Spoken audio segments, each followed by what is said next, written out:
जय हिंद बच्चों। आज मैं बात कर रहा हूँ राइट हैंड थंब रूल की बात कर रहा हूँ, जिसमें हम लोग क्या करेंगे कि अगर कोई करंट कैरिंग वायर दिया हुआ हो तो उस करंट कैरिंग वायर से मैग्नेटिक फील्ड जो निकलती है उसकी डायरेक्शन क्या होगी। क्लियर?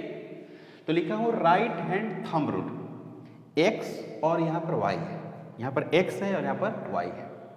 एक्स और वाई एक स्ट्रेट वायर है, सीधी, जैसे कि ये है। मान लीजिए कि स्ट्रेट क्या है, वायर। ये है राइट हैंड, जैसे ये हमारे राइट हैंड है तो ये है राइट हैंड, और ये है वायर जिसमें इलेक्ट्रिक करंट बह रही है। और मैंने इसको कैसे फिट किया, ऐसे फिट किया, ऐसे ऐसे फिट किया, ऐसे फिट किया है ना, इस तरह से। तो इस वायर में जो करंट बह रही है कैसे बह रही है, ऐसे बह रही है। तो उधर डायरेक्शन कौन है, थंब। थंब की डायरेक्शन किधर हो गई, करंट की डायरेक्शन। और ये फिंगर से ऐसे घूमी हुई है, फिंगर ऐसे घूमी हुई है ना। तो फिंगर कैसे घूम रही है, ऐसे घूम रही है, ऐसे घूम रही है, इस तरह से। इस तरह से घूमती है, उसको हम लोग बोलते हैं एंटी क्लॉकवाइज। क्या बोलते हैं, एंटी क्लॉकवाइज, सर्कुलर लूप में घूम रही है। तो जो ये घूम रही है, जो फिंगर्स है, वो मैग्नेटिक फील्ड के डायरेक्शन को बता रही है। यानी स्ट्रेट जब वायर है इसमें मैग्नेटिक फील्ड है, देखो ये लिखा है डायरेक्शन ऑफ मैग्नेटिक फील्ड। तो इस तरह से जब स्ट्रेट वायर होगा तो मैग्नेटिक फील्ड क्या बनाएगा, लूप बनाएगा, सर्कुलर बनाएगा।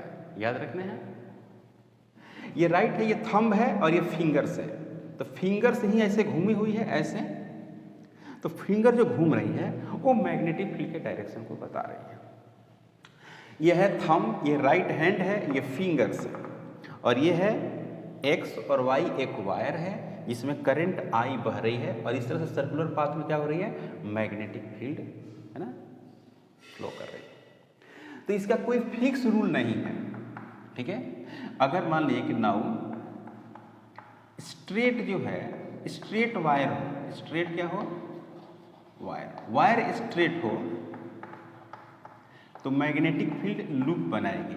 मैग्नेटिक फील्ड क्या बनाएगी भाई, लूप। कोई फिक्स रूल नहीं है इसका, मतलब फिक्स डायरेक्शन नहीं है। रूल तो फिक्स है, डायरेक्शन फिक्स नहीं है। अब वो जैसे जैसे वायर का डायमेंशन या उसके डायरेक्शन बदलेगा वैसे ही मैग्नेटिक फील्ड का भी डायरेक्शन बदल जाएगी। अब जैसे मान लीजिए कि इस तरह से है, ये वायर हो गई, तो इस तरह से फिट करते हैं इसमें, तो ये क्या हो जाएगी, ये हो गई आपको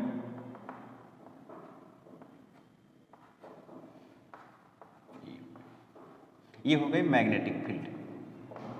और मैग्नेटिक फील्ड का डायरेक्शन कहाँ होगी, अलोंग द टेंजेंट। तो क्या होगी, टेंजेंट। तो मैंने लिखा है कि वायर स्ट्रेट वायर होगा तो मैग्नेटिक फील्ड क्या बनाएगी, लूप बनाएगी, लूप या सर्कल, ये सर्कल बनाएगी। तो अभी फिलहाल कैसा है, अगर मान लीजिए करंट जो है ऊपर की तरफ जा रहा है तो ये मैग्नेटिक फील्ड का डायरेक्शन कैसा है, एंटी क्लॉकवाइज, एंटी क्लॉकवाइज,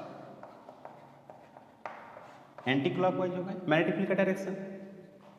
अगर मान लीजिए कि ये डाउन हो,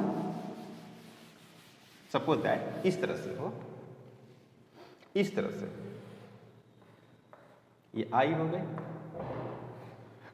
तो इसमें कैसे होगा, ऐसे, तो ऐसे हो गया ना, ये करंट ऐसे, तो ऐसे हो गया, ऐसे। और इस तरह वाला क्या हो गया, क्लॉकवाइज हुआ। तो इसमें जो मैग्नेटिक फील्ड की जो डायरेक्शन होगी,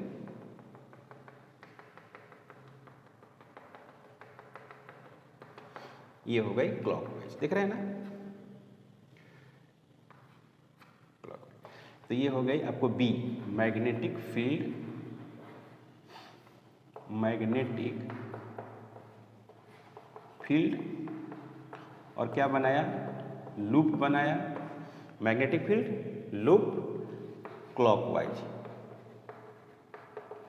क्लॉकवाइज, ठीक है ना। तो बस वायर क्या हुआ, वायर हुआ स्ट्रेट, तो मैग्नेटिक फील्ड क्या हुई, इसके द्वारा जो मैग्नेटिक फील्ड होगी वो क्या बनाएगी, लूप।